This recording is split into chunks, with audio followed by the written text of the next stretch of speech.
Hello, ladies and gentlemen. I am back with the Wildcard round. It is a best of 3. We're going to introduce the players, but first, I'm joined by Mr. Spiff. Finally, how you doing, dude?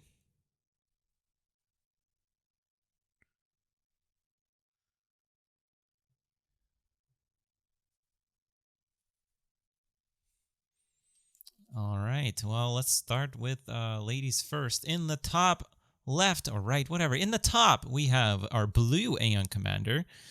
It is rainbows and unicorns, but right now she's butterflies, I guess. And she's opening up with a double air factory. What's her opponent doing, Mr. Spiff?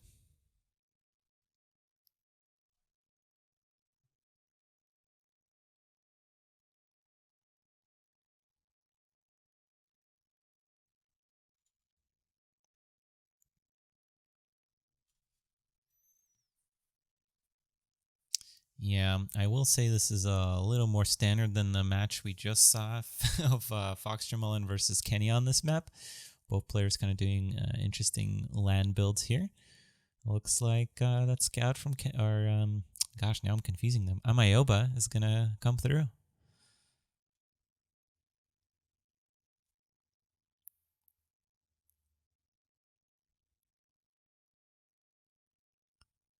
Oh, Amoyoba probably should pull back. There's 2 planes going to be reinforcing. You don't want to lose an early air fight as Cybran. Yeah, it looks like that plane is going to go down before the Aeon one, but just barely. Yeah, let's see. Are there any upgrades on these planes? Nope, doesn't look like it from... Oh, there is on Rainbows', I think. Rainbows, I think, has 1 upgrade, but Amoyoba still manages to win that fight. Wow.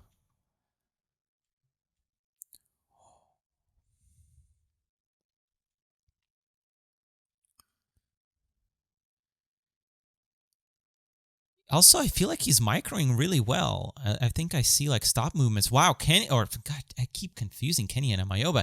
Amoyoba coming out on top, not losing a single plane there. Really incredible. Nice. Yeah, Amoyoba playing very nicely so far. I know that Rainbows has been practicing a lot with Iron, so I think she should win the tournament, right?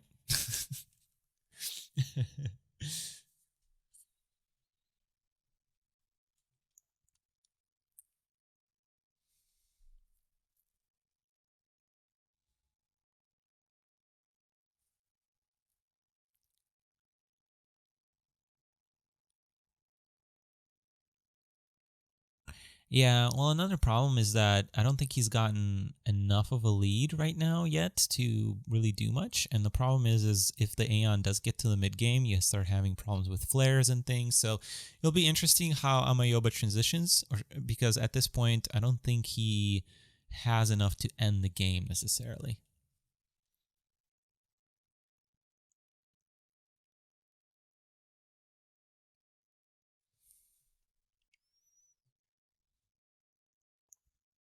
Yeah.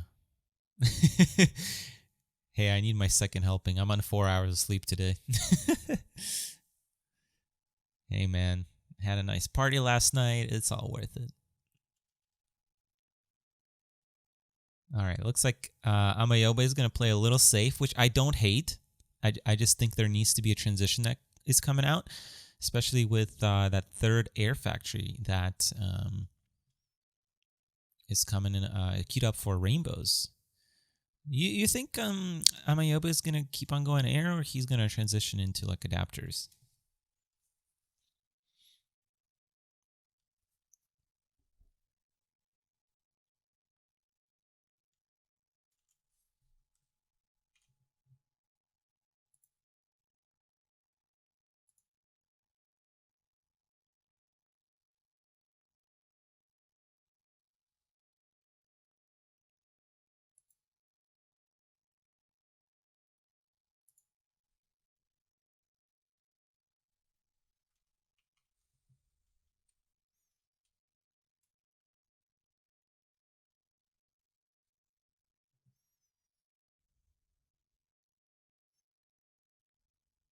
Yeah, I agree. I think there's some sort of issue with the stream. Oh no.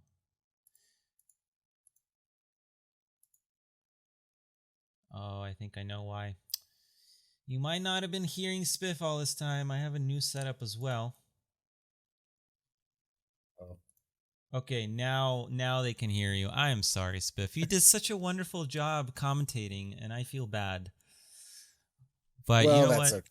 I moved, That's okay. and new setup.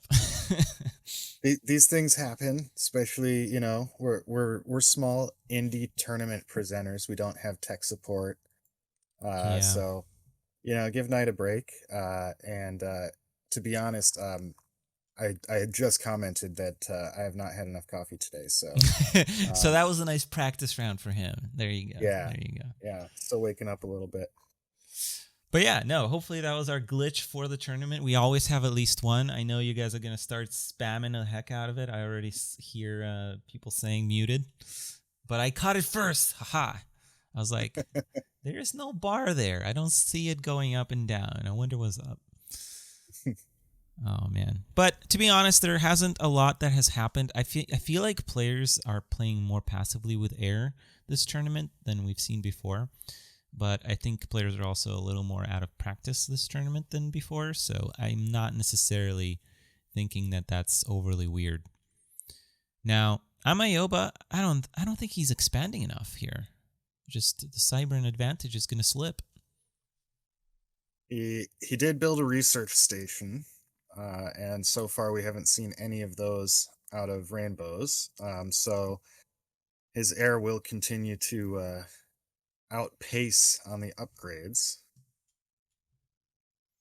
If he's going to go full commitment to air, though, I would like to see another air factory. I do like the research station. Oh no. I think slipping a research station in there is the perfect move, but I would like to see another factory coming up. Yeah. Real soon here. Rainbows is trying to see what Amoyoba has done with that advantage. Okay, he does end up managing to snipe that scout, which is good. I think limiting that knowledge of the research station is really, really key here. And we're going for a 4th air factory here. All right, great. That's exactly what I wanted to see. Yeah, I think this is a really good build now. And he's expanding at the same time. Yeah, this is transitioning very nicely. But I suspect that Rainbow might want to set up a land base here on the bottom if she gets there first.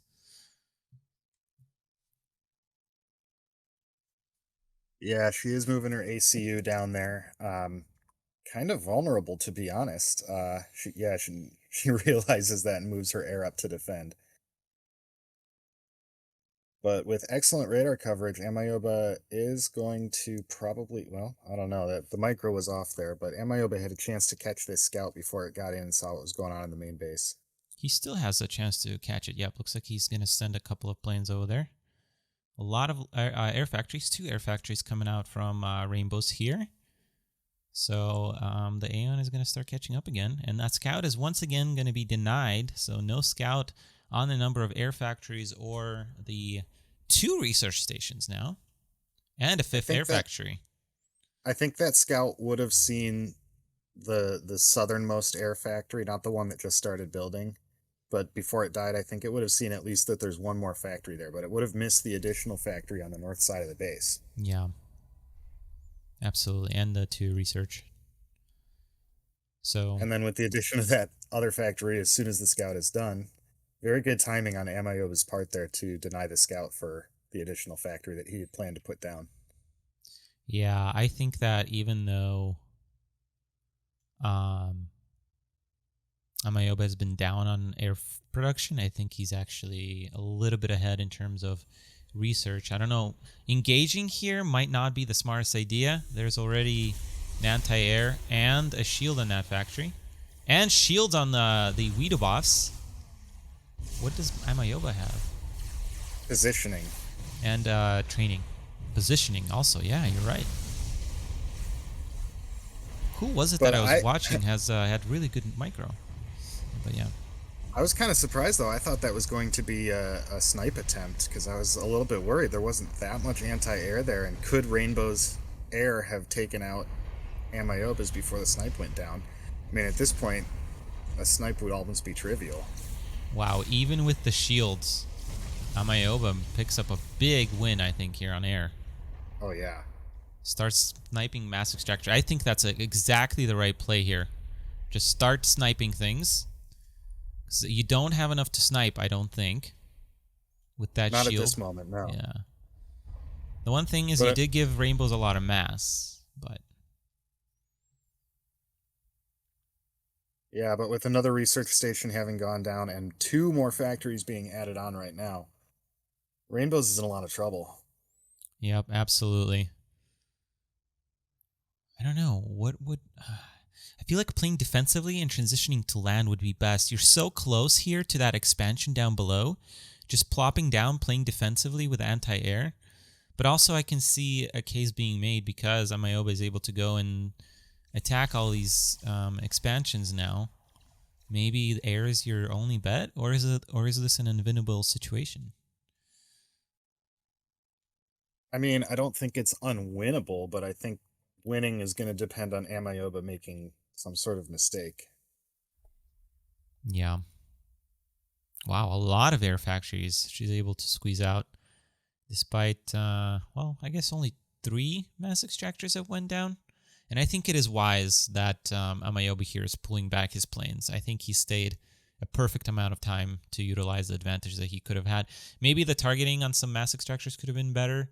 Like maybe he could have went to a place where there was more concentrated, so he didn't have to waste time flying between them, but still. Yeah, he did try and take out a factory as well, but he couldn't really break through the shield before the AA came up. Oh, and he's going to find this expansion. I guess the radar coverage is really key here. Cybern radar for the win. Nice. And I think this air engagement is going to decide it. But yeah, now, Rainbows did not have enough to commit to this. Yeah, and now Amoyoba has shields as well, so I think this is going to be a very quick air fight here. Yeah, you can just see those melting airplanes here. All right. Rainbows does end up GGing out of that. Of course, this is a best out of 3, so everything is possible. Looks like we already have Fox Tremelin winning 2-0 over Angry in that one game we just had. But we'll be right back with Game 2. Welcome back, everybody, to Game 2 of our first knockout round match. I am Spiff, joining Nite of Misfortune to bring you this Game 2 on Tourney Dome. And Nite, why don't you go ahead and reintroduce our first player? All right, starting with the player that managed to get a quick 1-0 lead from that nice air fight in Game 1. It is Amoyoba spawning as the Red Cybern, opening up with an air factory. And on the other side of the map, spawning in once again as the Blue Aeon Commander, we have Rainbows and whatever she feels like. Rainbows and butterflies today. Sometimes it's unicorns. Sometimes I don't know. it's ponies. It could be ponies, yeah. Who knows? So yeah, rainbows. More commonly known as rainbows. Scouts going out on both sides. Amoyoba's getting there a little bit quicker. But neither scout will be very challenged. Well, I would hope the scout is not challenged. Bad joke. I'm sorry. I apologize. It's a lean joke. That's what it is. It's a dad joke. You're not even a dad. Yeah. Getting a head start on the jokes. There you go. Practice. Yeah. All right. Well, both players expanding outward. I wonder, did Amoyoba go for build cost, build time? Because it looks like he's moving a little bit quicker on this. No, I don't. Well, actually, maybe. But I would expect a third factory in this case. Because this is basically the way it's designed. The distance between, I remember when I was designing this, the mass points were made to be very kind of similar layout to Open Palm's expansion pattern. So theoretically, I think on Open Palms, you could have a third land factory by now. and Harvogs from Rainbows, by the way. I think that's a good move.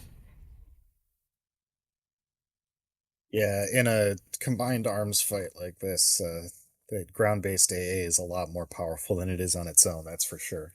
Yeah, absolutely.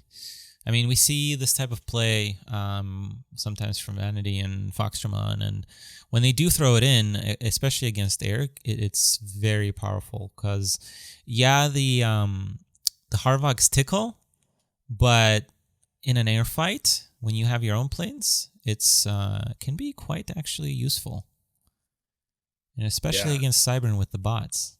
yeah. Every once in a while, because they added damage of the air, they're able to tickle you to death. Yeah, tickling with punching is very deadly. Yeah, fist tickling. Fist. It's like you punch it and then you extend your fingers and start to tickle in there. But yeah, no, Yep, that's I like Amoyoba here, expanding way more than his opponent here. Rainbow's getting a little bit aggressive towards the center here, though. It doesn't really look like she wants to push up the ramp, but I'm wondering if she's just trying to grab some space here. Yeah, well, as Zayon, I think ideally that's what you want to do. That's what Foxtremon has shown a lot of. Trying to take that center or a defendable position and just locking down land with a point defense or something, especially if you're down on land yourself. But in this case, Amoyoba's third factory, like I said, has been massively delayed here. So we'll see what happens. Brackman also from Amoyoba, so very defensive position from the Cybern player, which is not a good place to be against an Aeon if we're being completely honest here. Yeah, I feel like it's a little bit early for Brackman to be very effective against bots. Really good bombing run as well. Amoyoba not even managing to really capitalize on the air being out of position, but the point defense does push back the Aeon for the time being, but all we need is one single point defense, long range point defense, and then that point defense from the Cybern is shut down. And can an Aeon point defense shoot up the ramp here? That far back? I think the way it's positioned, yes, because it's not. I think the Aeon PD would have to be placed just beyond the ramp to be in range. If that point defense was just halfway to the ramp, maybe not, because then that Aeon PD would probably be hitting the ground.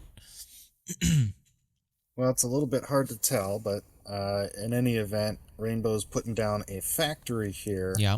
No point defense just yet. We do see TML on the factory from Amoyoba. Very good move here. Yep. That's going to help out a lot, but in response, Rainbow's immediately puts a shield on the factory. Yeah, that's going to shut down, as we famously know, has been done by tests. You need a lot of freaking Cobras to break through an Aeon shield. And this is really the place you want to be as an Aeon player against the Cybern. This is a beautiful play so far from our blue Aeon commander. Yep, so Rainbow's just setting up a siege position here.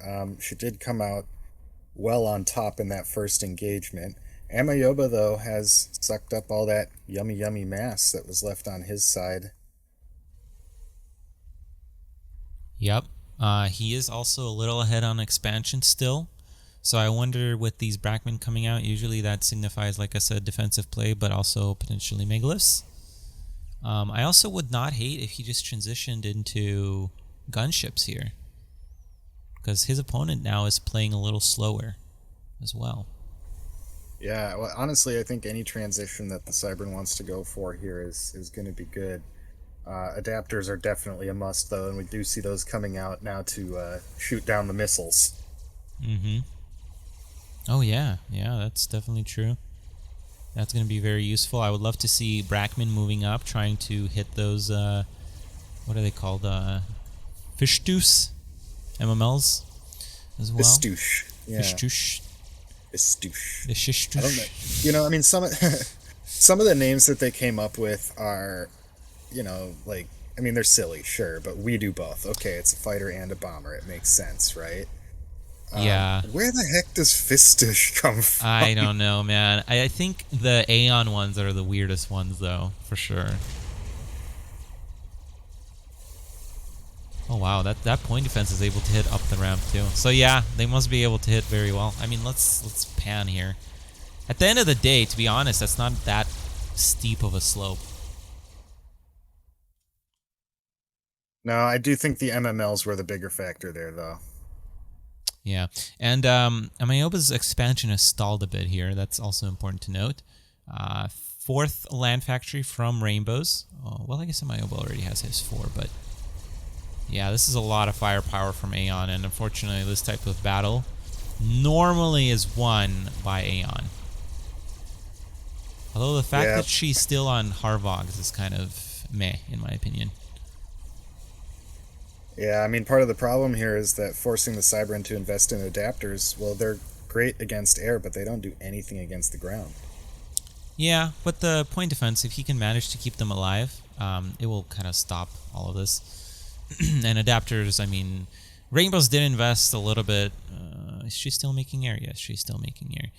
Yeah, I will say that right now, actually, I think Amoyoba has managed to stabilize. Now, what's going to be important is how he handles this transition.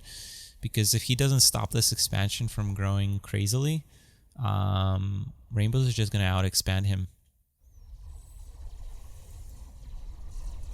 Yeah, I mean, one advantage that Amoyoba does have there is he has engineers both in the north and the south, but they have stopped their expansion now as Amoyoba diverts his attention to the front.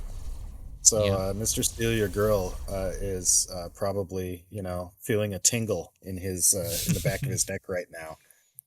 Knowing but not quite knowing why, that there must be idle engineers out there somewhere.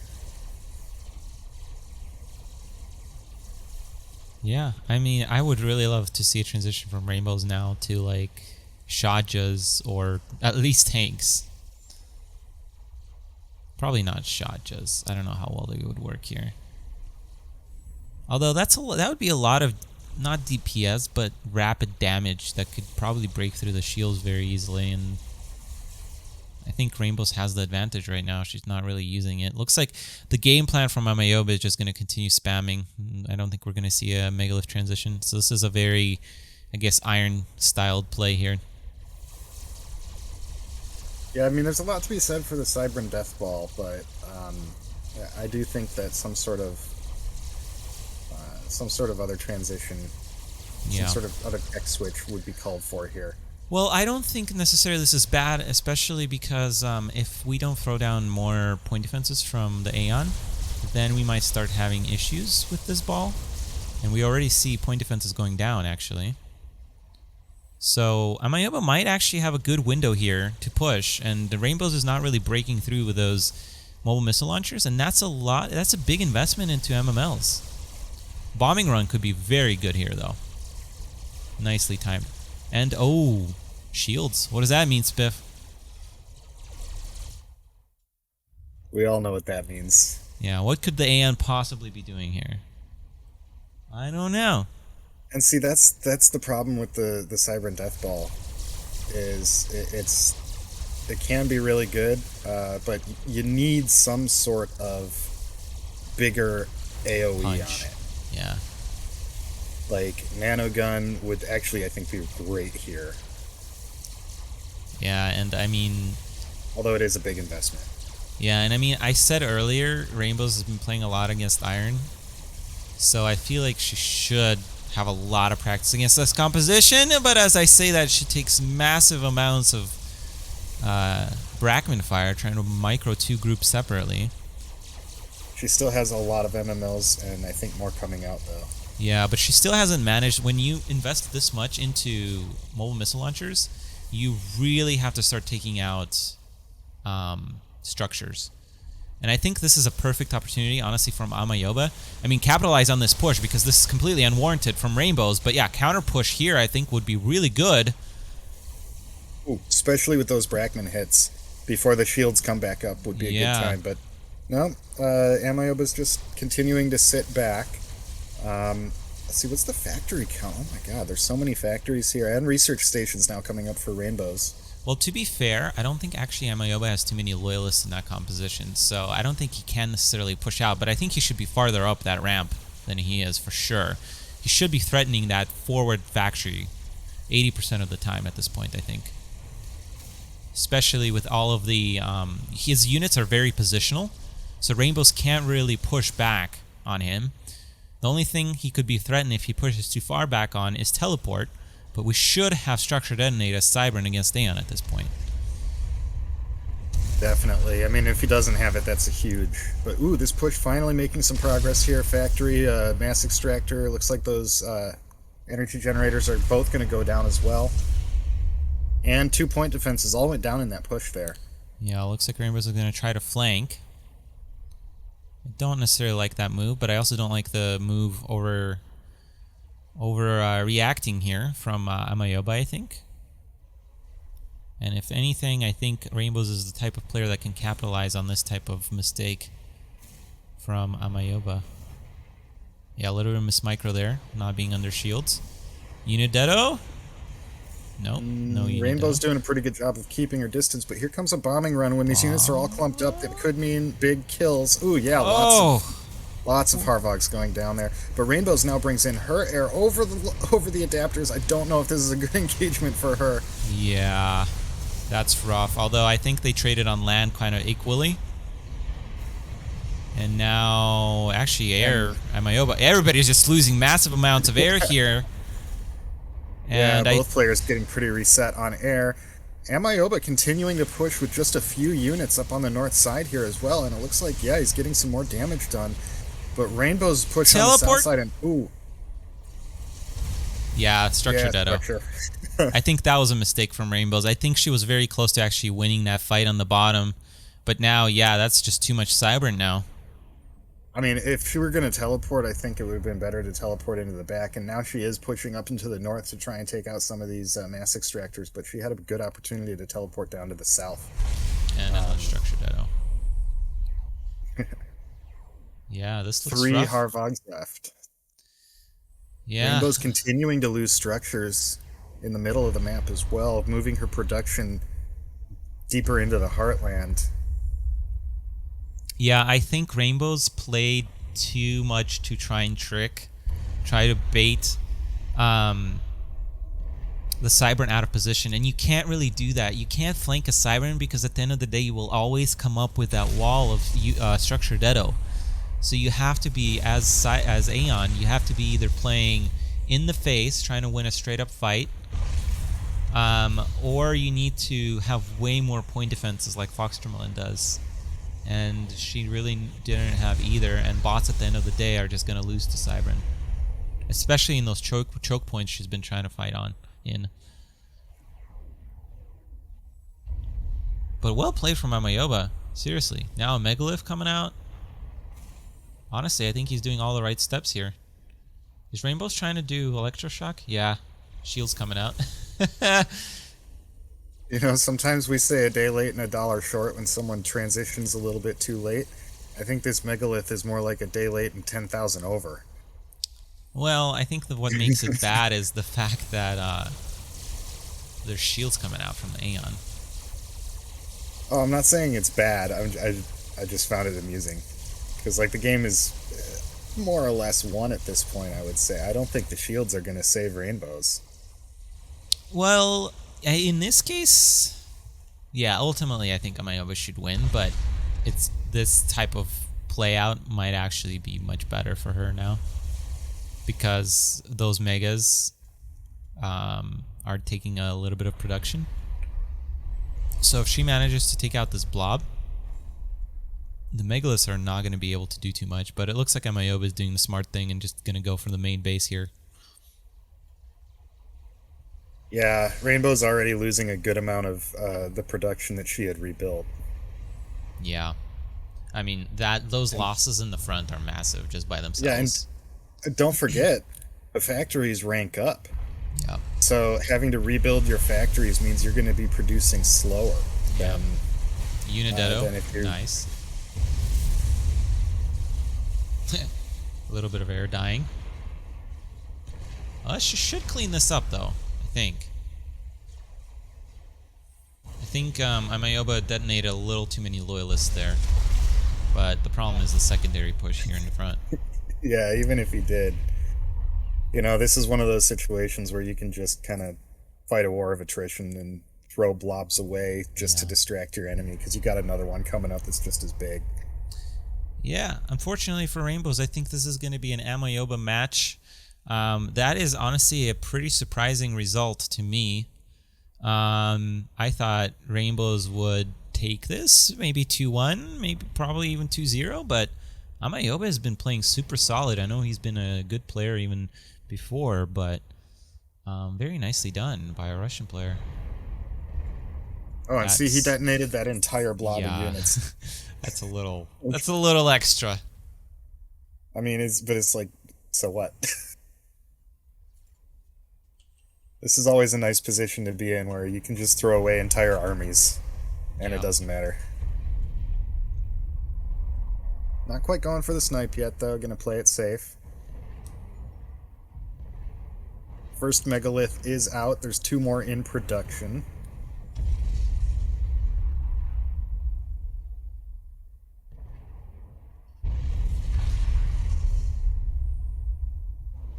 Oh wow, he has 2 gantries now. Yeah, Rainbows calls the GG's.